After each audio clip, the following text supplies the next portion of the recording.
Welcome to Powerplayers in Business and Life with Adrienne Richardson, the show where brilliant leaders in business share powerful insider secrets and strategies to succeeding in life and business. Now, here's your host, Adrienne.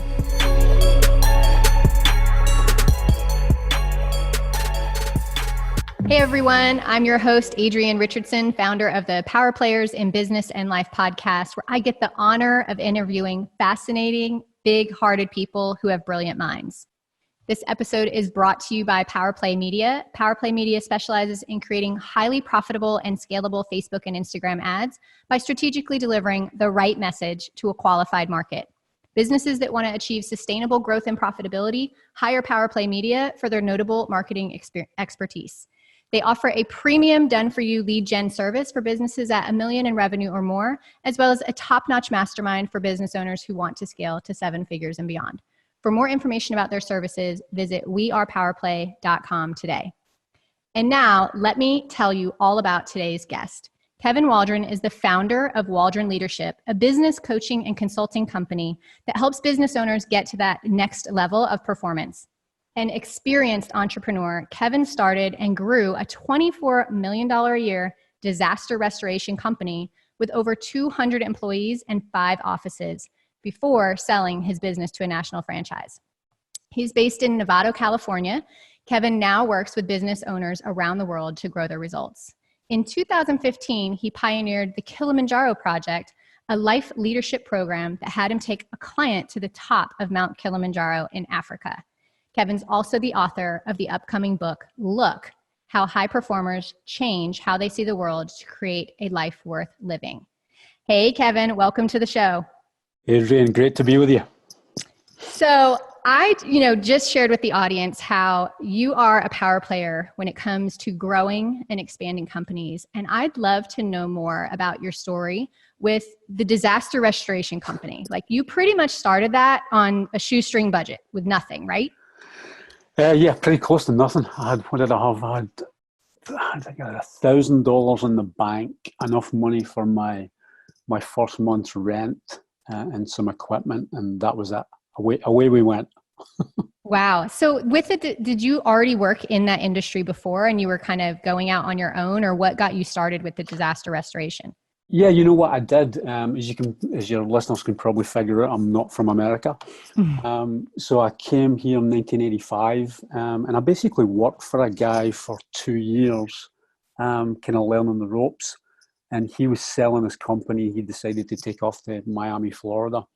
And I thought, I wonder if I could start this by myself. And honestly, I was too dumb to know that I couldn't do it. But I kind of looked around at how he did it, which was actually not so well. And I thought, all you really need to do, and it sounds so cliche in this country, but what you really need is an idea. And if you show up and work hard, you beat like 90% of the people out there. So that's just I just got it up and running, and away I went. Yeah. And I know I've heard your story. It's been many years since I heard it, so hopefully I remember properly. But what I remember most about when I first met you and you shared your story about how you grew that company was there was some really specific things that you did with people, like how you led them, how you systems you put in place. Like, I'd love to hear, for our audience to hear about that, like some specific things that you did that you think were directly contributed to the growth of the company. Yeah, that's a great question. Yeah, no, it is, because if you want to grow your business, it really does come down to 2 things. It comes down to people and it comes down to systems. For me, the people, I figured out very early, if I didn't want to have a job and I wanted to have a company, then that meant that the people that worked with me, we had to have some buy-in. I mean, there had to be a reason for them to be there beyond just getting a paycheck. So right from the beginning, and I even teach this to clients now, I think, well, here's a good one for you. I think as the leader of a business, your people need to know 3 things. They need to know why they're there. So they need to know, this is the job that we have for you inside this company. This is why you're here. this is what the job is, this is what it does, this is what the company's up to, and then this is your role in fulfilling on that. So they can really tie it to, here's how my contribution affects the whole. And then they also need to know what's in it for them, right? I mean, at a real base level, and beyond just a paycheck and, you know, benefits and all that stuff. What do they get in working with you? Why choose you versus any of the other billion companies that somebody could choose to work for? So right from the beginning, I wanted to take care of my people. I wanted to challenge them too, right? I mean, we were a small company, so everybody had to be in their own boat rowing along. But yeah, challenging people and loving them, right? And that's not words that most people use in business, but like, my people knew I gave a crap about them right from the start, which was super important. And then systems, oh my God. I was so fortunate. I took just a seminar I'd never heard of like 2 months before I started my business. And the guy said, if you have to be there every day to open the door and then close the door at night, that's not a business, that's a job. Yeah. It kind of scared the crap out of me. Because, ouch, yeah. yeah, right. I mean, I was willing to work hard, but I didn't want a job. I actually wanted to build a business. And his thing was, it's all about systems. And systems for me are just, you know, in layman's terms, it's a predictable way to produce a result. So we spent the first 2 or 3 years just mapping out, okay, what are the systems that we need for the stage of life cycle that we're in right now? So for example, systems that we had at, you know, 500,000 a year in sales were totally obsolete by the time we got to $3 million in sales. Right. You had to keep evolving and adjusting the systems as you grew. Yeah, totally. Constantly tweaking, adjusting to fit whatever game you were in right now. So there are, I'm taking so many notes right now. So one thing that I love that you said, you know, you need to challenge people and you need to love them. And like you said, that's not really that popular language that you hear people use when they talk about business and their people. And I remember when you were talking about this at the event that we were at, and the story that you shared was about, you know, no matter what job people had at the company, no matter if they were like, for a lack of better terms, like the low man on the totem pole, or maybe he just has like a minimum wage position or something, right? Like, you painted a picture so clearly for them of, even if they weren't, you know, a manager or a foreman on a job or something, that their role was what they had to do was important at the company. And you painted the picture of how it was important for the success of the company. I think you shared a story about someone who their job was like to clean up maybe like bolts or something off the ground because they were getting the tires. I'd love for you to share that story, because that really spoke to me when you talked about how you know, motivated even the people who may have maybe janitors or, you know, don't have like a mission. They think they don't have a mission important role, but you do that so well of painting the picture for people of how their role is important to the mission. That's so funny you remember that. And it's true. And what the story was, you know, you've got all these people in your company, and you've got the high flyers and the salespeople and the managers and blah, blah, blah. And we essentially said everybody counts. Like, you know, high flying ticket sales guys, you guys don't get a paycheck if the janitors don't clean up the stuff in the back, right? Or if the carpenters aren't out there. And this one guy in particular, his job, so we did disaster restoration. So the trucks would come back in at the end of the night and they would be full of debris, right? So they'd go to the dumpsters in the back of the yard and they'd throw other junk in the dumpsters. Well, invariably, you know, it's construction, right? So like nails and debris would fall in outside the dumpster. And this one guy's job, his job every morning at 7 a.m. or 6:30 a.m. before anybody got there, was to take a giant rolling magnet, almost like a big broom, but it was a magnet. Take this magnet over the parking lot and pick up all the nails. And we explained to him that if you don't do that job properly, then that means that when the trucks come in, we're going to get a flat tire. And if we get a flat tire, that means we're not going to be able, that truck's not going to be able to go and service the customers. The guy that drives that truck's not going to be able to make money working that day, or he's going to make less money because we have to fix the tire. Mm-hmm. So getting him to buy into, let's say we had a sales goal of, $2 million that month, to get the guy that rolled the magnet around, to get him to see that his contribution in that $2 million was every bit as important as the guy that sold $2 million worth of work that month. Wow. And to not just pay lip service to it, but to actually really mean it, right? Yeah. And I think it was baked into everything that we did. Yeah, I love that story because, like you said, everybody counts.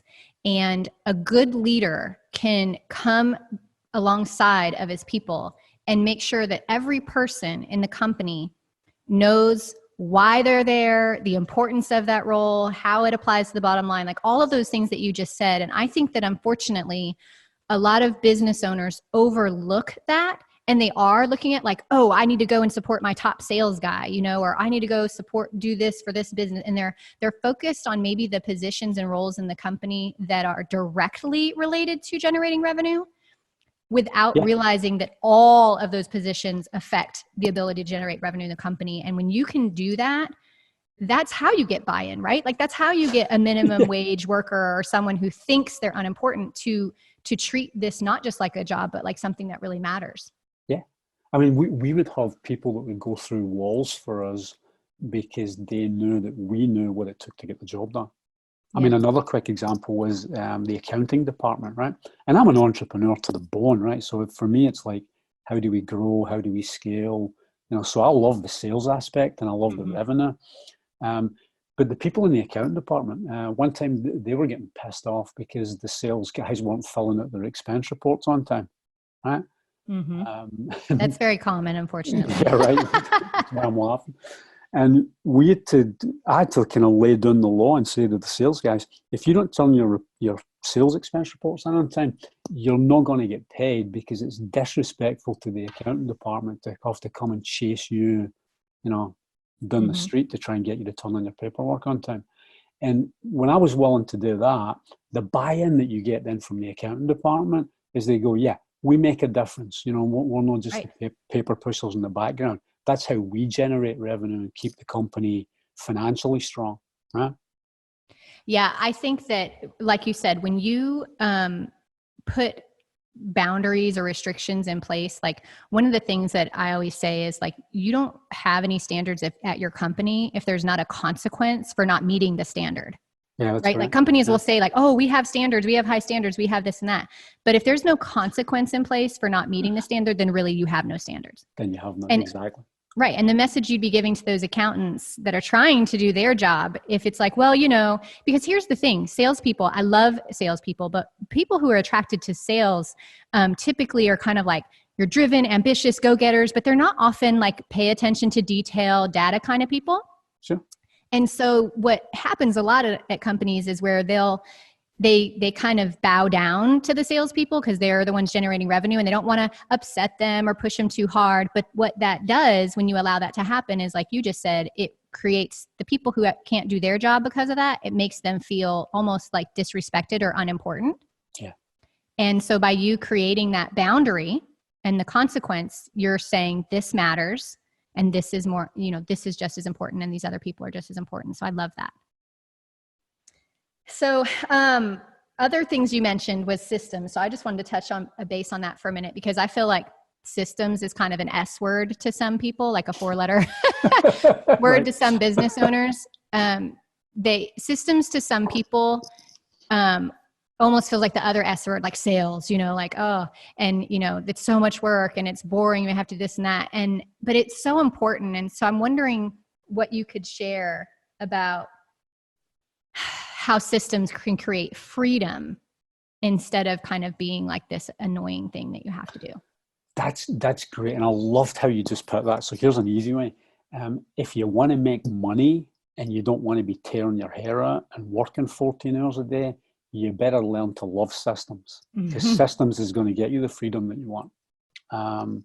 It's funny. I had somebody I was working with last year, and they were putting a conference together, and they were trying to do a mixture of big businesses and a mixture of small businesses, like the CEOs or whatever. Mm-hmm. And the selling point, I said, what you want to talk about is, the reality is all small business people look up at big business people and say, God, we want to be like that. How do you get there? And the answer is they systematize their businesses as they got bigger. And then the flip side is the big business guys look at the little businesses and they're secretly like, well, how do we get small again? Because when we were small, we were spontaneous, we took care of people, we took risks, it wasn't this big bureaucracy. So how do you find that spot in the middle? Because if you want to grow, let's say you're doing $400,000 a year, the difference between $400,000 a year in sales and getting to $1 million, it's flat out systems. And again, systems does not have to be this dry, monotonous, oh my God, you're trying to turn me into the government. No, it's just like, there's certain processes that we need to do. For example, I love this one. The phrase, would you like cheese with that, adds $1 billion a year to the economy. Yeah. So when you go into McDonald's, they've trained people as part of the process. I want a burger. Would you like cheese with that? Well, not everybody does, but they ask you that question every single time you go on. Maybe not McDonald's, but maybe another chain. And that's a system, right? I mean, It's as simple as that. It's a predictable way of producing a result that you want to have. And I'm all in for them. And you can have them be as simple as bullet point checklists. They can be really, elaborate and convoluted, but they don't have to be. And they're your ticket to freedom. Yeah, I think that if people could look at it that way, you said earlier, that you wanted to run a company, you didn't want a job. And if people can change their perspective and their mindset around systems and look at it as something that creates an opportunity for them to run a company, not have a job, but run that company in a way that allows them to have freedom, whatever that means to them, I think that more people would care more about systems. You know what I'm saying? Like, I just think, absolutely. Yeah. And that's what I got really clear about. Luckily, was that thing about, I don't want a job. And I was like, okay, well, if I don't want a job, how am I going to do it? I can't just expect everybody to get it, by osmosis. I can't expect everybody to duplicate or replicate what I do, as if anybody ever could, right? So how do you just lay out a framework so you can produce that consistent result? And by the way, the one thing I love about what you do, so when we met, what struck me about you was you weren't a science geek, but when you were talking about doing Facebook ads, I've never heard this before. You said, I'm about looking for a predictable way to create revenue for people. And you said that most people, when they get into digital marketing or they do Facebook ads or whatever, they're completely run by emotion, right? Yes. Like one day it's like, I'm going to do a bunch of Facebook ads and make $1 bajillion. And then they kind of throw money at it and it doesn't work out. And then they get ticked off and they make up something about, well, Facebook doesn't work or digital marketing doesn't work. Mm-hmm. Well, no, the reality was you were just undisciplined in your approach. Yes. Right? It's like going to the racetrack and throwing a bunch of money at the ponies, right? And expecting to hit it big. Right. You don't have a strategy. No strategy. And that's what I loved about your stuff was it was all about strategy and it was all about what worked. And in my business, and especially in the coaching work that I do now, I don't care. If you told me I could wear a clown suit every day and come to work and I would produce the result I wanted, I would wear the clown suit. I wouldn't care, right? Like whatever it takes. And your thing was, I wanted that. You said you could see the predictability between what you do in the Facebook ads and the result that it produces. And for me, it was like, all right, game over, because that then is an objective process. It's not a hit, like in golf, you hit it and hope that it goes where you want. Yours was very systematic, which I loved. Yeah, I find that. So I'm a very systems driven person. I like order and things to have a system. I'm not necessarily a rule follower though. I only like rules if they make sense to me. But if they don't make sense to me, I don't like them. But systems I can get behind because it's like when you said like I've never considered myself like a big science person or even a math person or anything. I always joke that like I'm really not good at math, but the way that my mind works is in systems and using systems to solve problems and have predictability. And when you can apply that to your marketing, I think people look at marketing and yes, you want it to be emotionally charged, like your copy and things like that, your message and things like that need to kind of be more emotion based. But the way in which you approach your marketing and put a plan together needs to be more systematized if you want to have predictability. And so I'm all for systems. I just love predictability. I'm a risk taker, but I also get a lot of joy and fulfillment from something when I can be like, this is what's going to happen. And then it happens. And I'm like, yes. Yeah, right. And I love your distinction there about you want the emotion in your marketing, right? And in your copy, because that's what moves people. Numbers or whatever don't move people. So you want that emotion in your copy, but you want the discipline and the strategy and the system behind it so that it produces the result you want.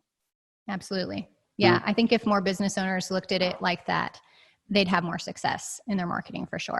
Yeah. And how do you, I'm just curious to, like, I use this concept called game film, and it's just, we took it just from sports.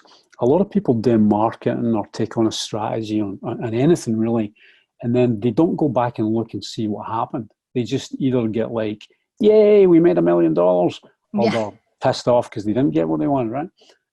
Nobody stops and goes back and looks objectively about, okay, well, what worked about that? Yeah. And that, by the way, that's my whole philosophy in working with anybody these days, is to put a strategy in place, actually go execute it. So go play the game and then stop and take a look and go, all right, what worked, what didn't work, and then what's next? Yeah, I feel like people tend to do that more when something didn't work. They might go, why didn't it work? But where business owners fall short is when it does work, they just celebrate and they don't go back and go, but why did it work? Right. And there's a lot of power in knowing, obviously, why it worked, because then you can duplicate that. What's great when you know why something didn't work is you're like, oh, well, we won't do that again. But now you just know what you're not going to do. And I think it's really important that when things are going great in your business, you stop and look and you go, why? Why is it going great? And because then you can create something that is systematized and predictable. Listen, here's a perfect example, and it's a real kind of layman's example. I worked with a commercial HVAC company one time, and the CEO, I asked about marketing, and this guy was doing probably, like, let's say $4 million a year in work, and he wanted to try and double. And I said, well, what are you doing for marketing right now? Well, I don't do any marketing. I go, okay, well, how do you get work? He goes, well, I got, every time I go out and I take a chief engineer from a large commercial building, I take a chief engineer to lunch, and then usually predictably, like less than 10 days later, I get a contract for roughly $50,000 to fix something. And immediately I stopped and I went, time out. I go, how often do you have lunch? Right. He goes, well, once in a while when I'm not busy or whatever. So I said, good. So the plan that we're putting you on now, you want to double in sales. You want to go from 4 million to 8 million. Here's your giant marketing plan that's going to cost you nothing. He goes, what is it? I go, you're going to have a minimum of 5 lunches a week and a maximum of 8 lunches a week. He said, well, how am I going to have 8 lunches a week? I go, I don't care. Eat twice in one day. And I'll be damned that within like 3 months, he wasn't tracking double in sales just because he was doing that. Because he just doubled down on what was working. Yeah. What's crazy is that I think, and like I can hear you share that story, and our listeners will be hearing you share that story, and it'll seem so simple, right? Like, well, that was simple. Do more of that. And their minds don't go that. I was at a conference recently, and I was sitting at a table, and, each of us had to kind of go around the table and share our challenges.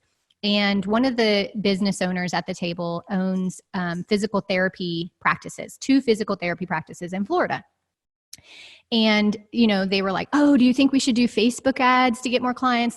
And again, because they're in Florida, they tend to have a very seasonal business because they get a lot of the elderly when they come to the snowbirds, right? That come down there. So they'll be really busy during the winter season. And then it kind of dies off. And they're like, we want to get more predictable with our sales and our clients that are coming in so that we don't have this big dip each year. And, you know, I was asking them what they were doing already to get clients.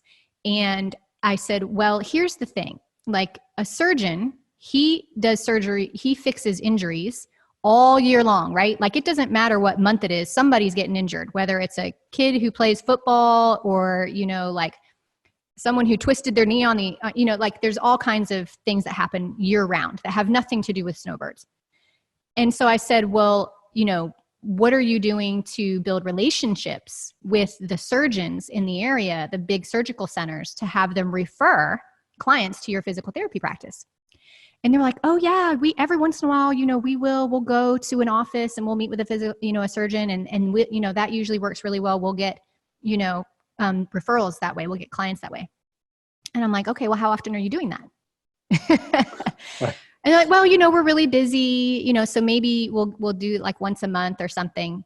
And I'm like, but every time you do that, you get new clients from, so I said, well, how many people in your office could go visit, you know, a surgical practice in the area?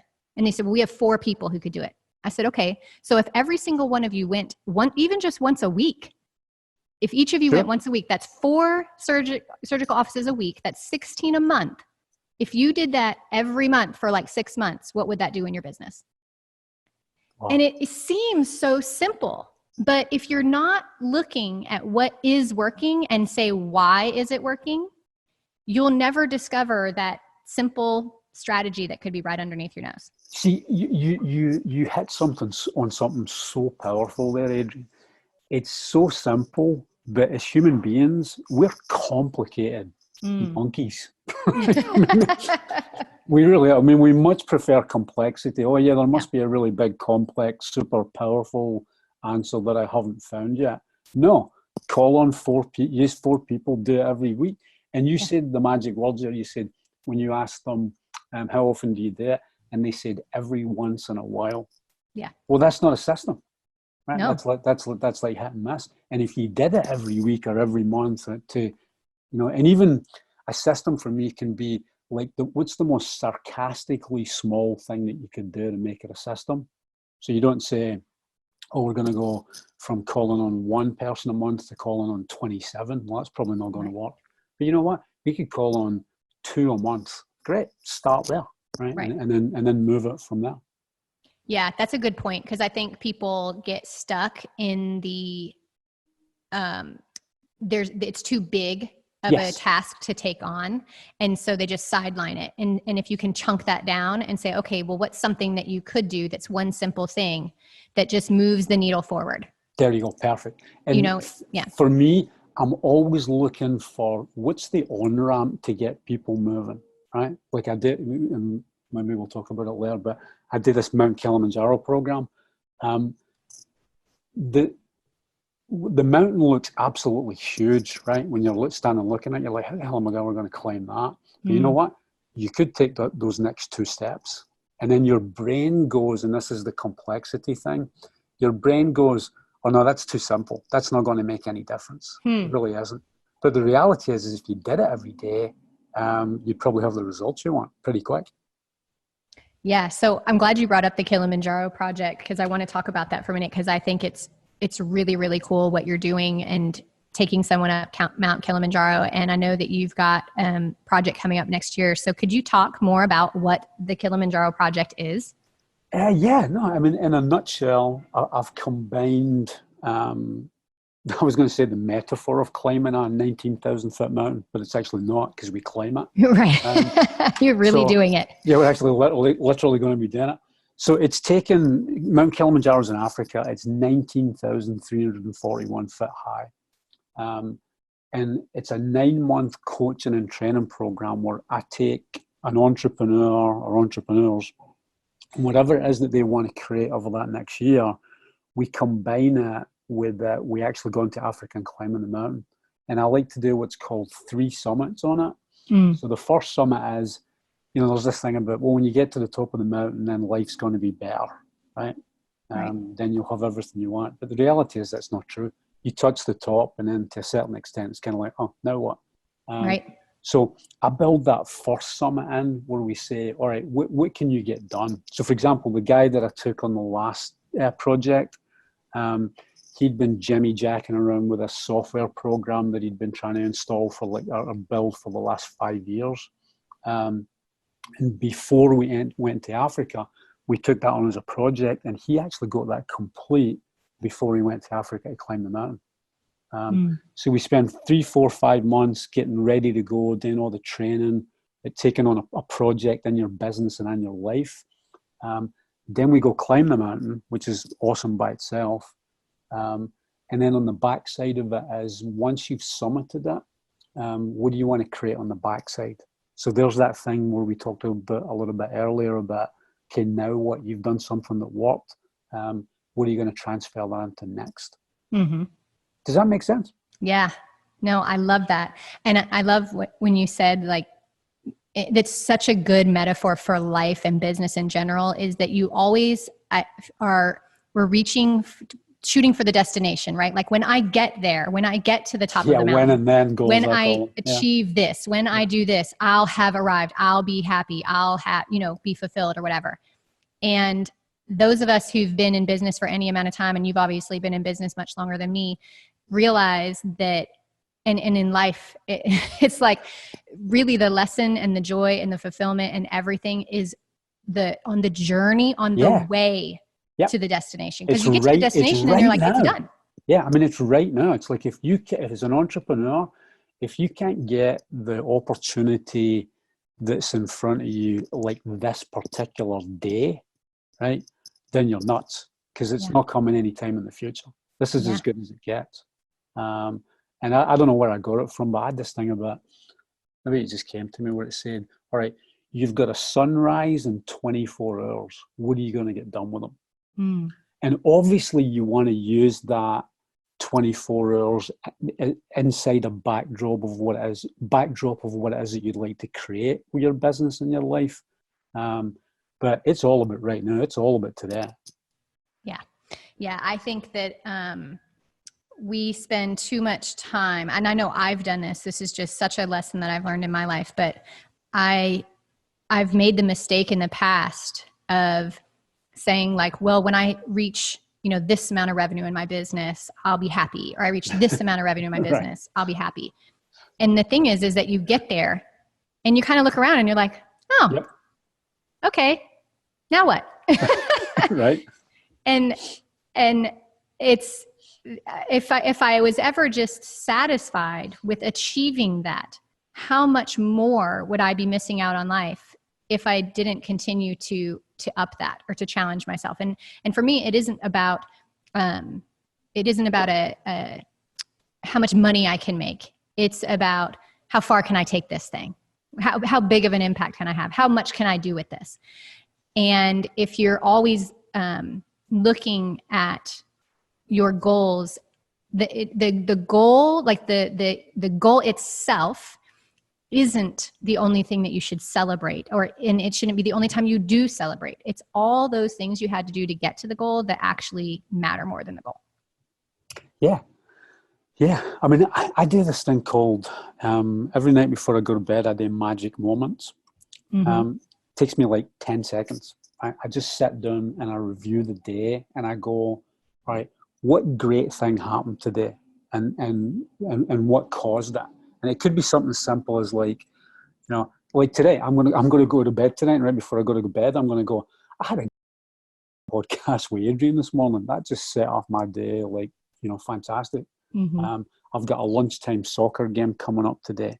I've got dinner with my wife coming up when I'm done with work today at 6:30. Those little tiny things, like every day, that's what adds up and makes a life. Who gives a crap if you hit your target? Because, like you said, you hit it once and then you're like, okay, now what? Right. I love the magic moment. A lot of people talk about having, a morning ritual or a morning routine, but I do the same thing. I actually do more stuff in the evening versus the morning. Yeah. And it's like reflecting on what happened that day, what I'm grateful for, what went right. And even sometimes what I'm going to do differently the next day. But yeah, the evening time for me is, that's my thing more than the morning. Like that. Yeah. So Kevin, this has just been like 40 minutes of awesomeness. I think we've touched on so many different things that I know a lot of people are going to have some aha moments and some golden nuggets and just really some life-changing stuff. But I'd love to know what your focus is right now. What are you putting your energy into right now? I know that you've got like a weekly newsletter you're working on, like, Powerplayers, they set their goals high, but they're focused on that journey and achieving it. So I'd love to know what you're working on right now. Yeah, right now for me, so coaching practice is completely full right now. I have 18 full-time clients. That's gone great. Kilimanjaro Project's coming up for 2020. Really excited about that.